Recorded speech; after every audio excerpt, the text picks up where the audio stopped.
but like, you know what I mean? Strong, but yes. Yeah. Sorry. No. I'm very passionate about this. Passion is good. Passion is good in all things. I guess, yeah, being passionate. Do you find that being passionate then in your book reviews gives you more of a unique stamp on your blogs? I think because we're all so passionate about different things, it does it automatically. Mm-hmm. Like, what? Sorry, Karen. Sorry. So like my review of, let's be really stereotypical and say Priory of the Orange Tree, is going to be very passionate, and Kate's review of a Schwab book is going to be very passionate, and they will both be completely different if we both reviewed the same books oppositely. Does that make sense? Yeah. So do you think passion is essential for creating a unique post? Emily, there's strong nods going on there. What do you have to say? I think passion has to be at the heart of any kind of book blogging you do. I think you have to make any post that you're making for yourself and from books that you feel something about.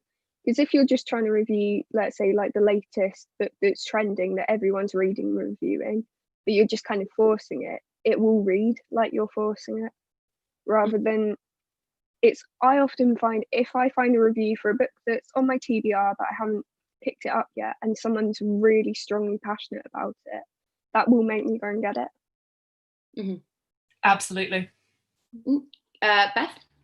I think as well, the expression is something like you never read the same book as someone else, and something that you might feel passionate about. Like, to use myself as an example, I've got contamination OCD, so that's very much like germ-centric, and I might read a book where a character very subtly has contamination OCD and it's not really highlighted, but I will notice that because I associate those symptoms with my own, and that's then something that I would pick up on, but perhaps someone else that doesn't have that themselves wouldn't necessarily pick up on it.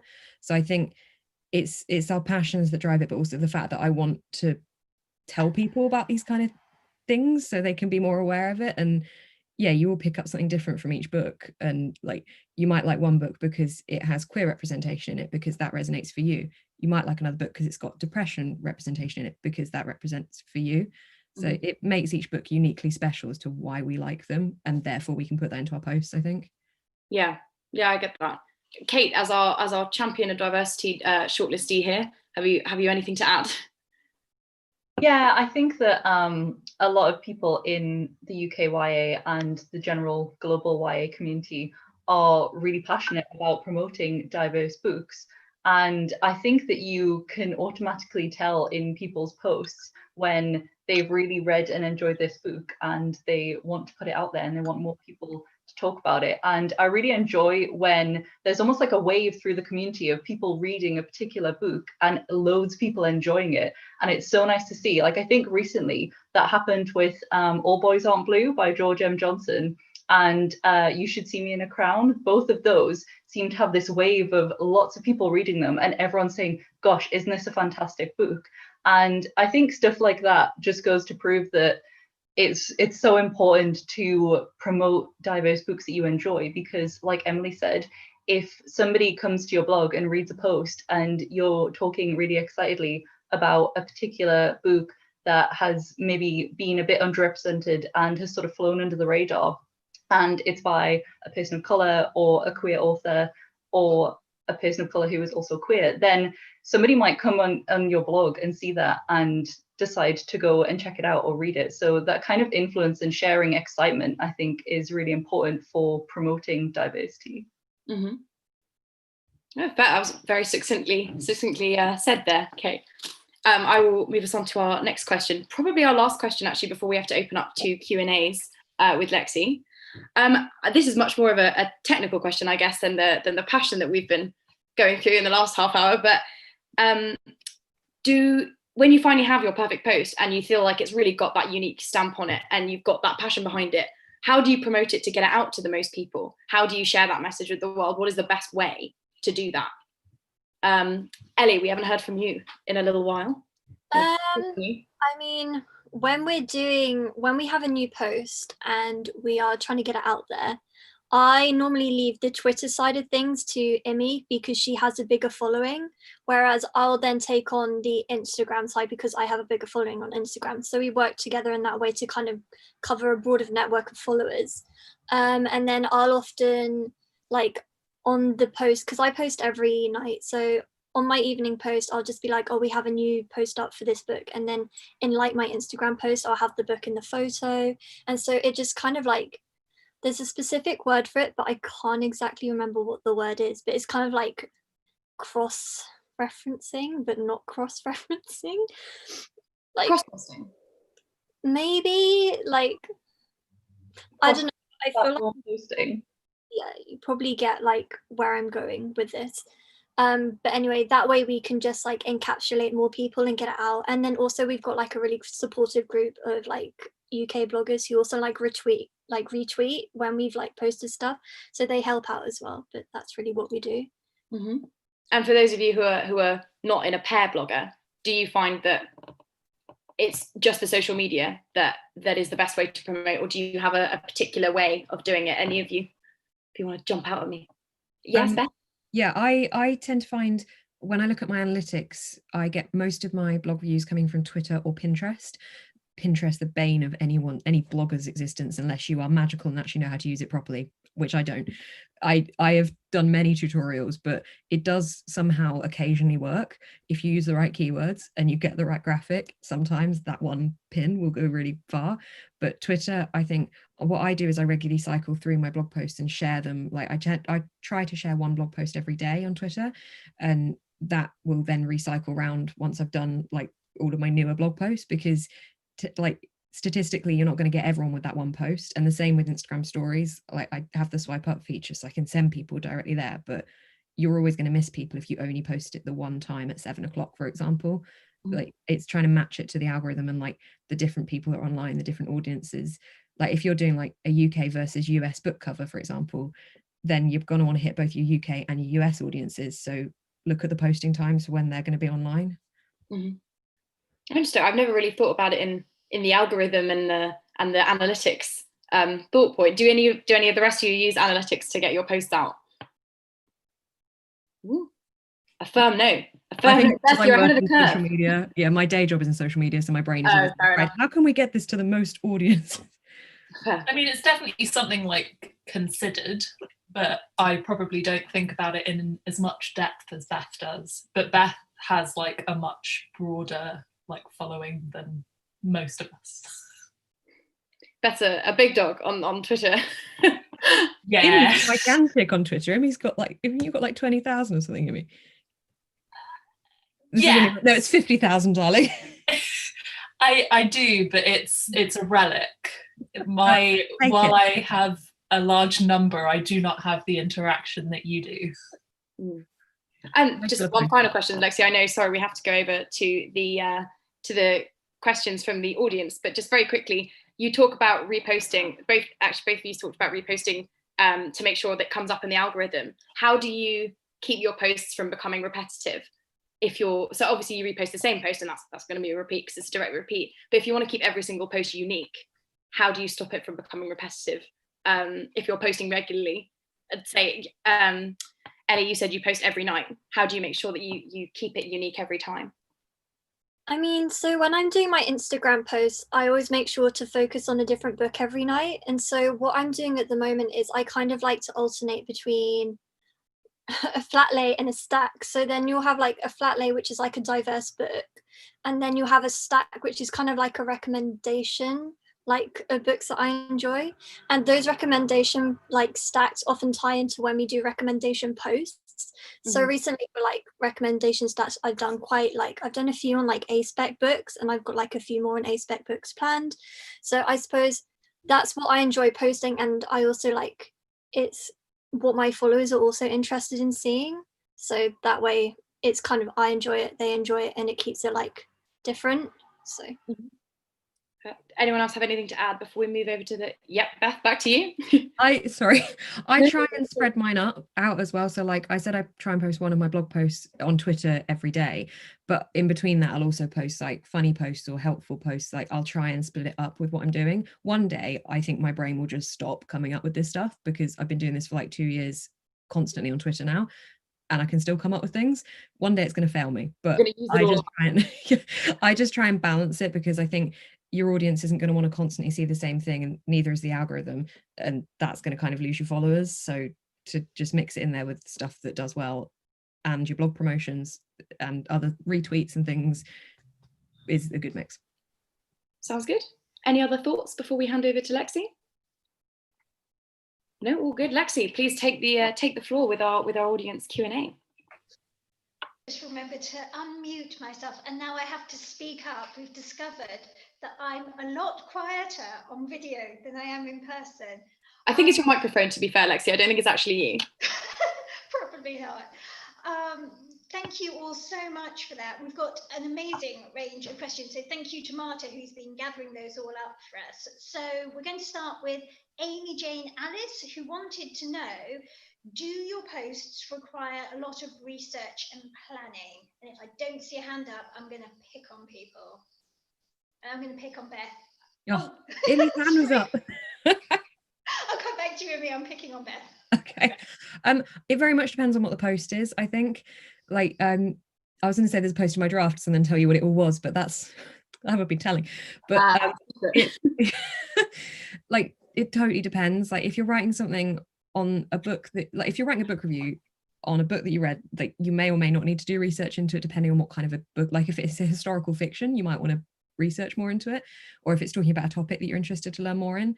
But like, if I'm one of the posts that I've researched the most into was one I wrote about attending your cervical screening test, and I went and got all the information. I know that's not bookish, but we're going to say it anyway. And I got all the information from the NHS and like made sure it was really proper, because I think if you're, as content creators have a responsibility to give the correct information. If it's something like I'm talking about health and things, like, yeah, if you know you can go and find that information and you know that it's out there to get, then yeah, I would try and make it as accurate as possible. But then half my posts are just creative brain farts, so don't require that kind of research. Imi, you had your hand up, so I did. So I think, like Beth says, it kind of depends on the post. For things like reviews and often a lot of recommendation posts, you won't need to do that intense research in the same kind of way, because the important thing about recommendation posts is that they're books that you read and you loved. And the difference being our master lists, which have, 50 plus books. I know that Ellie especially did so much research for both the FF master list and the A-Spec master list to try and make sure we kind of had the correct information on it. So with the A-Spec one, we were really precise about the kind of representation that was within it. So Ellie did a lot of research into like whether it was asexual rep, aromantic rep, demisexual rep, to try and really pinpoint what each book kind of had to really help those people. But often with most posts, like we were saying earlier, it kind of comes from the heart and it's your passion behind it that's recommending those books. And I think that's really important as well. Ellie, did you have anything to add on to that? Not particularly. Like Imi basically covered most of it, but when we are doing our master lists, I kind of take charge of the organization and finding the books and what we're going to put on it. And it's so important, especially when you're doing recommendation lists on like topics like queer topics, or like, whether it's like sapphic books or like A-Spec books, which is like, those are our master lists so far. It's so important to really thoroughly research what you're putting down, what kind of rep is in it, and because that really helps like the people who are reading like the post as well, because then the more specific it is, the more they'll know whether like that's the book they're looking for or whether that's a book they'll enjoy. And so yeah, researching to ensure that it's like truthful and accurate is really important to us. So yeah. Add anything to that, or it's fine if you don't? I think everything was pretty well covered. Emily, you're good. Okay, everyone's nodding, so I'm going to move us on because we have so many questions. So we've got a question from Ashley, Frolic Through Fiction, who's another of our shortlistees, who was with us on the last panel, and she said, do you feel a pressure to be unique in your posts? And given the theme of the panel, that seems really a good question. So Emily, can I come to you first? Yeah, I would probably say no, I don't feel that kind of pressure, because most of my blog is reviews. like the majority of the time, and those are always completely original because they have to be, because it's your thoughts. If you're just lifting someone else's thoughts from somewhere else, it just becomes not your review anymore. So I would say no, I don't feel that pressure. Does anyone feel that, or does anyone want to jump in about what do you do if you're feeling really uninspired, but you feel like you need to come up with a post and B, a post that's unique to you? What would you guys do to try and get through that? Which is another of our questions, by the way. Whose question was that? That was from Lauren, Fiction Tea, another of our shortlistees. Right, I'm going to come back to you, Emily, and then I'm going to come over to you, Kate. So, Emily, if you want to carry on from there. Yeah, jumping in with the last book, it's really cliched, but I will go and stop trying to blog and go and pick up a book.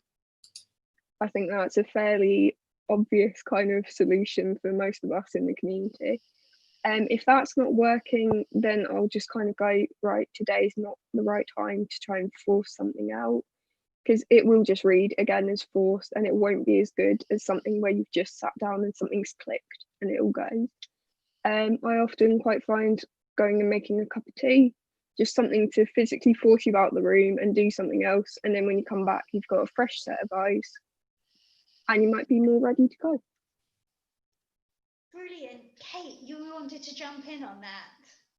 Yeah, so something that I tend to do is if I'm feeling a bit uninspired in terms of creating feature posts or other kind of recommendations posts, I'll tend to draft, or I'll tend to go and look for a tag post that I find fun or interesting, and I'll draft that out and I'll do a tag post. And I often find that by doing a tag, I'll be enjoying it because it's something that I thought, oh, I'd like to do that anyway. And then doing that will sort of get the creative juices flowing a little bit and will give me inspiration, or I'll be typing and I'll suddenly think, actually, I could also do a post about this. And so I tend to find that if I'm feeling a bit uninspired, if I go and do a tag post, and obviously I'm not saying that tag posts are not fun or inspirational at all, I just find that because somebody has already gone and thought of questions and laid it all out for you, you can go and put your own answers in, and then it kind of gets you thinking about books and thinking about the questions anyway, which sort of sends me thinking about other things and other ideas for posts. I was going to add also onto what you were saying before about the pressure to be unique or to sort of to make sure that your voice is unique in your writing. I think I would personally say I don't feel a pressure to be unique, but I think for some of us, it might be because we've been blogging for a little while. And I know that having talked to other people who have just set up blogs, sometimes they think, oh, how do I make my writing style different? And how, there's maybe more of a pressure to be unique when you're a newer blogger because you're not as established, and people maybe don't know you as much. And I always tend to give people advice that just, if you find your sort of tone of voice and your style, then just let that out in your posts. And I think that really lets everyone's individuality come across, because everybody, I think either Beth or Imi said before, you can be reading and writing about the same book, but everybody will have different thoughts about that. And similarly, everybody will write differently about even the same topics. So I think that if people are newer to the blogging scene and they do feel that pressure, then it's sort of just let yourself have fun with it and almost trying to think about, oh, I need to be unique, I need to be different. Even if you're doing the same top 10 Tuesday or Friday 56 posts that other people are doing, like, you and your own voice will still be unique in that way. Yes. I think on top of that as well, I completely agree with what Kate said. There's a lot of, when people give advice about like any platform, it's always said is to find your niche. And I think that can often be confused with a niche that no one else has. Like when we say find your niche, we don't mean that a niche that no one else has. We mean like your niche might be that you really, really love fantasy books that are like set in the past. Like that might be the niche, but your niche does not have to be an individual niche. And I think that can often be quite confusing for people if they're just starting off, because that word does mean more of an individual thing, not what we mean it to mean. But I think as well, that can cause the pressure of stuff as well, with people wanting to think, how can I be different? How can I set this aside? But actually, you could write a very similar post to something you've seen previously, but write it in a completely different way. It might have exactly the same topic, but you're writing it differently. And as long as you're not plagiarizing or copying anything you're doing, obviously, there's that kind of thing. But I think the pressure, I don't find pressure to be unique with it, but I do find the pressure to deliver the right content for my audience, because I think as I've gradually grown, and I like, it does snowball. I think Kara said in the last video that it does snowball once you start growing, and you suddenly have this audience and you're like, oh my God, I have to actually function this in my brain. But I think there's a tremendous pressure to do the right thing, to say the right things and articulate your feelings when you're still just one human.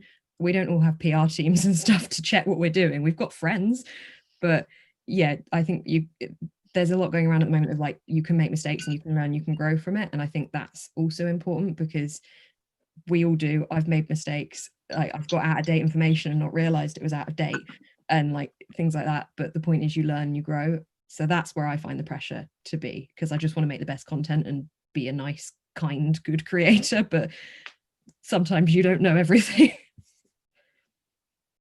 I think that's amazing advice, and especially for at the moment where, you know, everyone's trying to do their best, but you know, sometimes it's not always obvious what that is.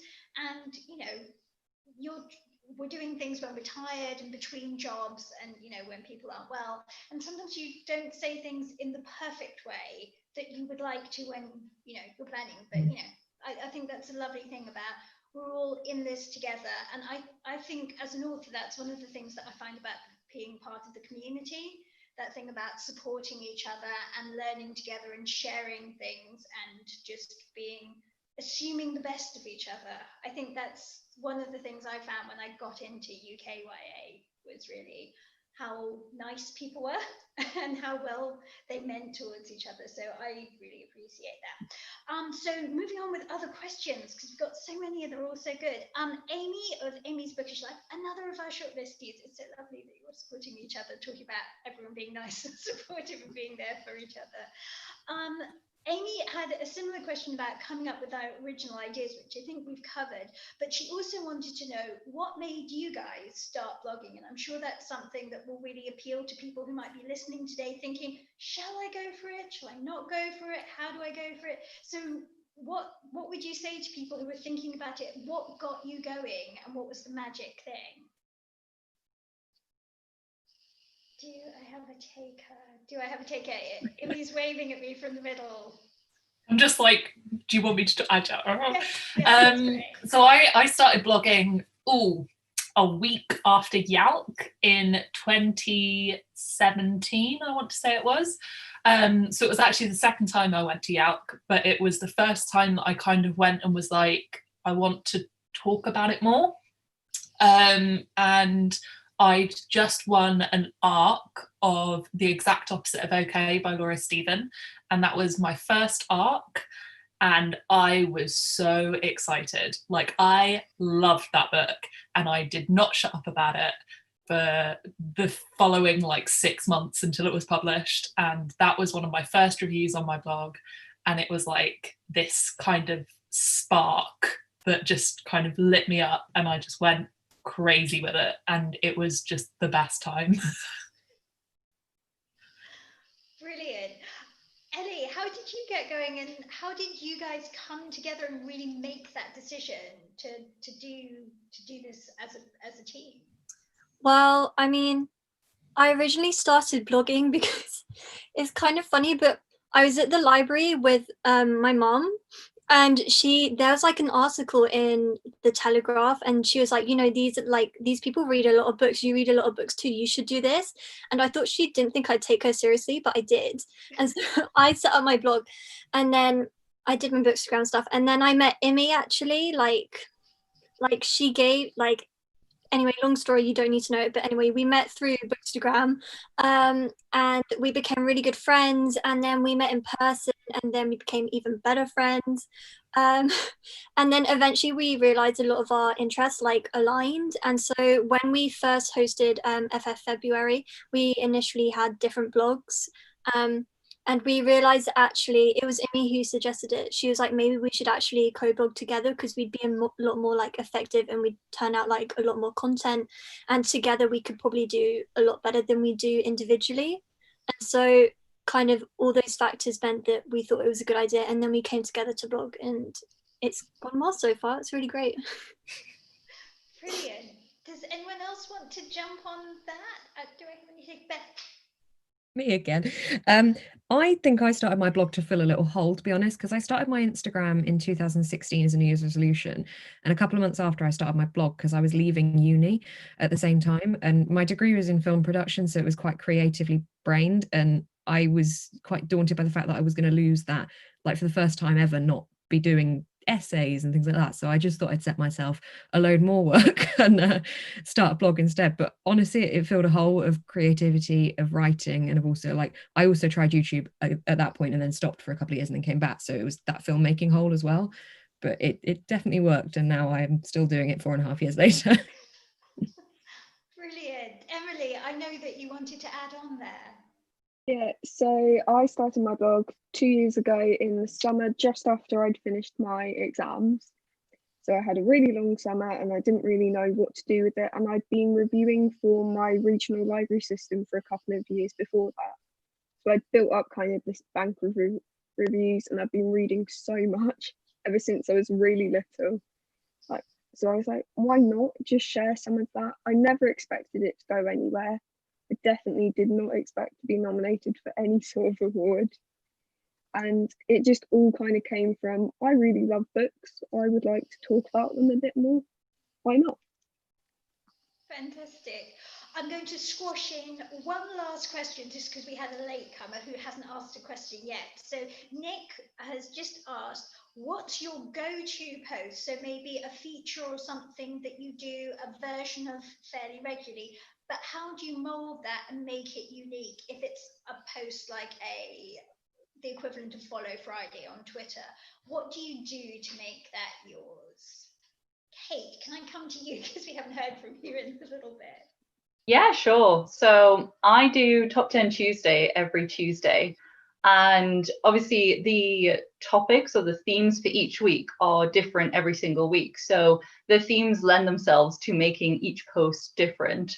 But I actually tend to do a little bit of layout variations. So I'll kind of vary up how I actually create the post in my editor, because I sometimes find that, oh, if I've done the same thing every week, then it does start to look a little bit sort of repetitive.